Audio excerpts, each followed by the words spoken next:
idea. Look what's still in the corner of the shop. Our favorite shop-taking item. You know, I started thinking. Yeah? You could find a 400-gallon tank. try and fit it on there? Yeah, no, we're not. No, we're not doing that. No.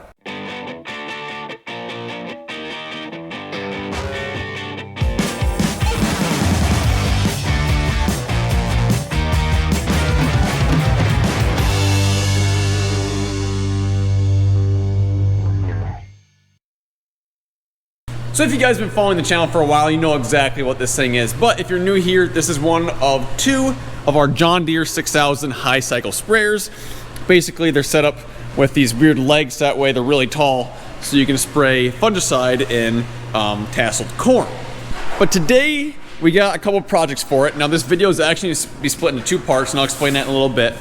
But the first part is going to be more functional stuff. So we're going to do a lot of improvements to this, do a lot of changes. The first part's gonna be functional stuff, the second part's gonna be electronic stuff.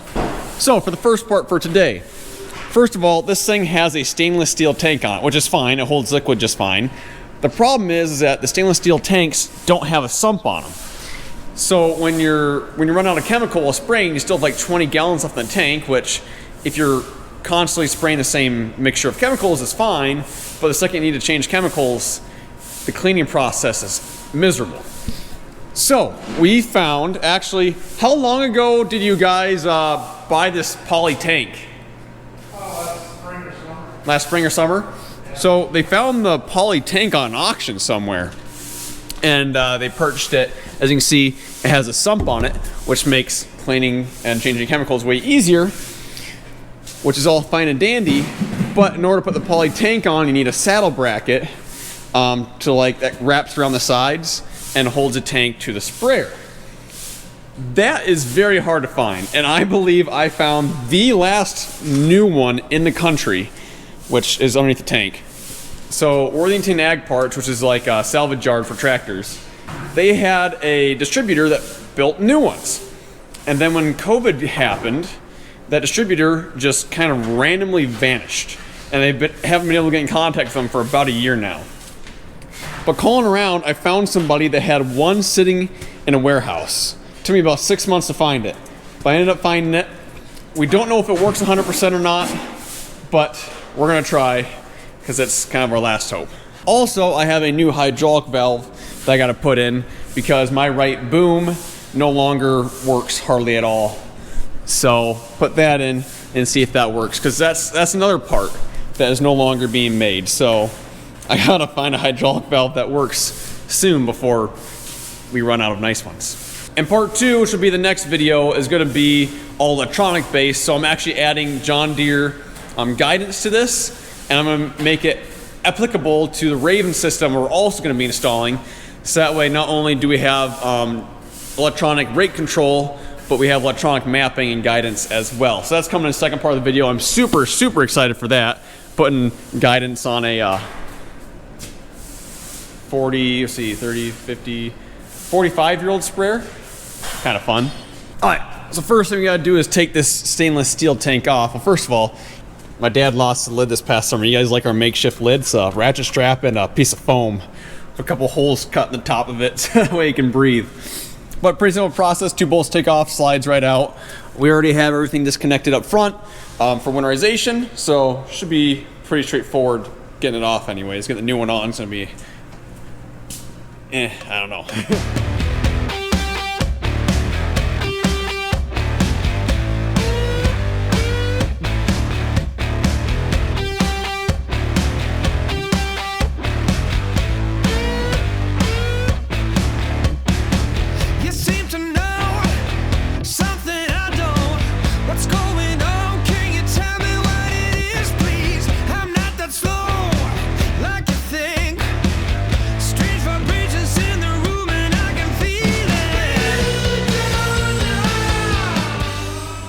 Well, we hit our first snag. So in order to put the new tank on, we need to have a bracket that goes like on top of the tank to attach it to the sprayer. Now, we thought that we could just take the old bracket off this and then put on a new one. we didn't think, we were hoping, yeah. But as you can see, it's well, we have this part, but the rest of it's actually welded onto the stainless steel tank. So we're gonna have to order. I do think we can get one of those through Worthington Ag Parts, but in the meantime, I'll do the hydraulic valve. Actually, before I do that, let's see if this tank bracket will even fit this tank. See if we should just push that one back in, or if we actually have something worth doing here.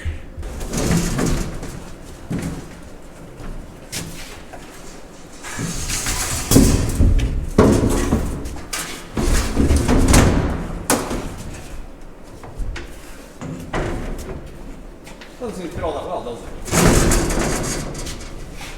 Another year working on hydraulics.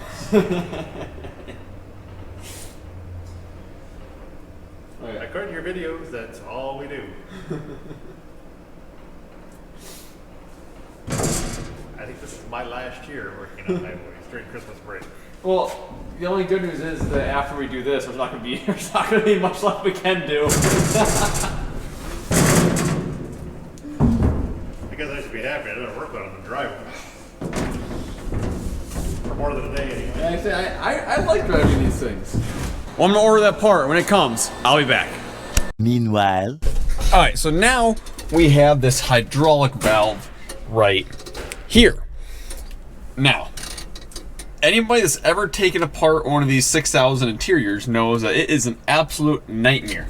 You can take bolts out of this thing for days and not be able to access the inside of it. So, last time I did this, I found a way to kind of get to it, so I gotta take the seat out and then just start taking bolts out until something happens. Okay, I got this taken apart, and right in there, let me grab my flashlight out of my pocket here quick. That is what I need to take apart. There's no way that I'm gonna be able to have a camera in here and have me working on that at the same time. So I'll just cut to when I find something out. Okay, so I made some progress. Obviously, everything's taken apart in here. Got the hydraulic valve out, and I got it down over here on my beautiful workbench floor. Here's the old one. Here's the new one. The new one looks crappier, I know. I think that was in a highboy that didn't have a cab, and that one obviously was in a cab. But when you play with this one, it's so hard to see, but when you pull these levers, the valves all spring back, as this one it doesn't spring back, it just kind of stays out. So I think that's a good valve, but it had all different fittings on it, so I got all the fittings switched over. And the last thing is, obviously, the control arms are about that long on this sprayer, and the one that this one came off of are about 6 numbers. It's longer. And they're absolutely corroded shut. So I'm gonna get the cutoff wheel, cut those arms off, put those ones on there, replace the last fitting, put it back in, and hopefully test it out before I go home tonight. I found something out. So these are the handles that came out of my sprayer. This black one right here, which, I mean, it was like this when I got it, two greens and a black one. This bushing was making this super sticky, not allowing that valve to return back to its normal position. And then over time wearing it out because it's still not acting right. So, on the new valve, I put the new handles, which all move very freely, and then allows all of the valves to actually move back and forth very freely as well. So, that should alleviate any issues that I have had, and this should work perfectly once I get it put back in here. All right, I got it in. The boom looks like that right now. Let's test her out. So we got center boom, that works fine. Right boom, that works. Left boom, that works. Now I just hit the booms together. Perfect. Spraying will be so much easier this year. 3 weeks later. Okay, it's been like 3 weeks since I last picked this up for this project. So if there's a weird transition, that's why, because I have no idea. Look what's still in the corner of the shop. Our favorite stop-taking item. So, so here's what happened. We ordered the bracket that we were missing when we tried to put the tank in the first time, right? And this is what we got. And we didn't think anything of it. I started wire brushing it and painting it. And then he started to put it in one night when I wasn't here. And he called me. He's like, nothing is lining up. I'm like, okay. So we looked up the parts list, and this one, as you can see, has 4 cross members. Well, the 6,000 parts list shows one that has 3 cross members. So the junkyard that we bought it from sent us the wrong one, and took us a few weeks to get the right one. But we got it now. Side note, I know I'm talking to a very niche market, but if anyone needs,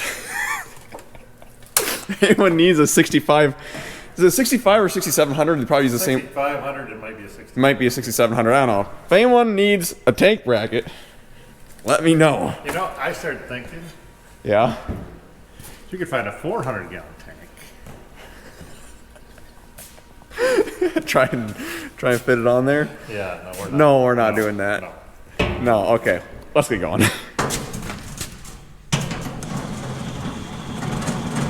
ever punch the holes for that? They're kind of all over the place, low, high.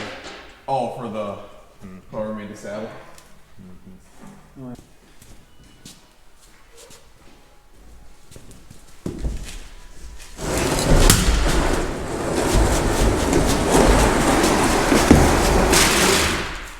What's the right? I think we need a forklift. It needs to flip around. Where's the lid? No, lid's on this side. No. Wait, this goes back The angle starts back. here. Yeah, because this goes toward the front. But I think I'm pretty sure. The back is angled, I'm sure. Yep, lid's back here. Oh, we're good then. And allow me to try lifting. What? Let me just try. Is it gonna be heavy enough, or? I'm not feeling that strong. All right, I'll grab the forklift.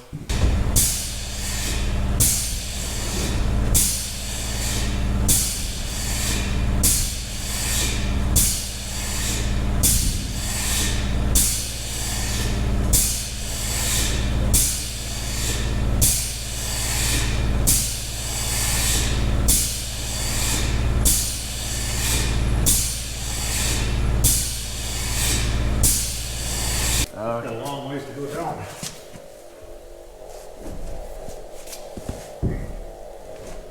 Is it going down? Yeah.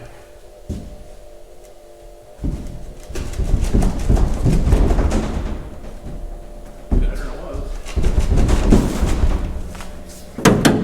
was. So, we got these 12-inch bolts.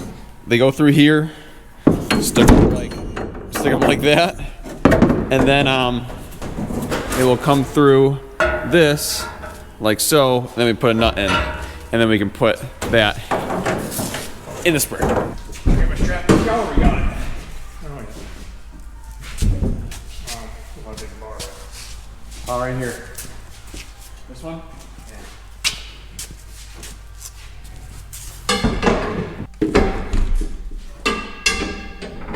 No.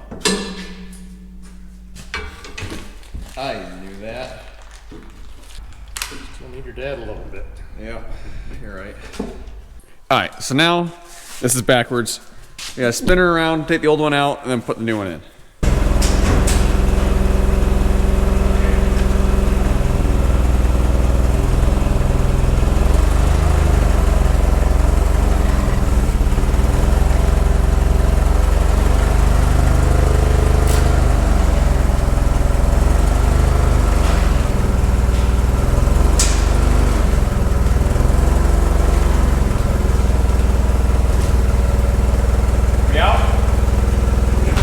All right, before we can put it in, these bolts are just a tad bit too high. So it's gonna hit the top of this. We gotta shave those off, and then we also have to drill a hole here for the hose because the rail system on the poly tank is a little bit taller than the rail system was on the stainless steel tank.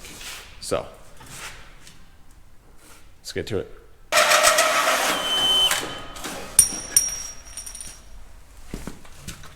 Actually went better than that. That's a pretty dang good hole.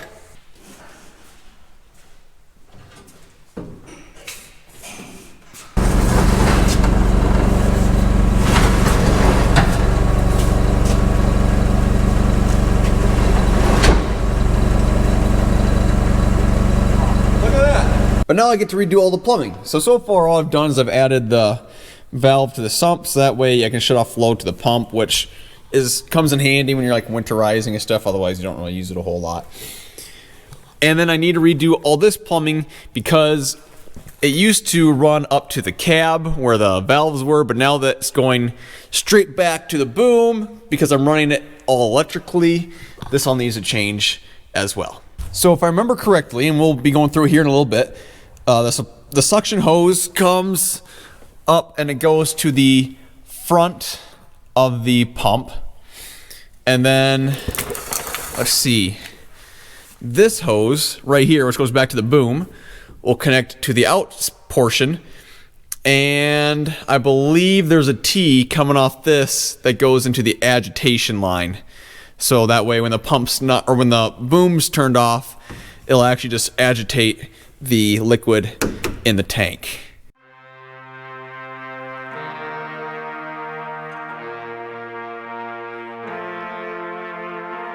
I brought it on myself. I was blinded enough. I never meant it to harm. You fall into yourself. I was breaking the walls. I never heard the alarm. Now I'm rising to fall behind. I've been holding on to your arms. Been fooling myself. You were moving on to find another way home.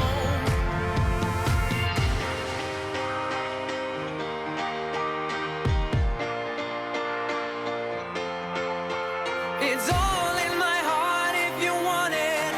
I don't deserve it. I just wanna know. It's all in my heart if you want it. I don't deserve it. I just wanna know if we can go back. If we can go back. If we can go back. I just wanna know if we can go back. If we can go back. If we can go back. I just wanna know. It was unbearable. You were carried along. The bonds came into flames.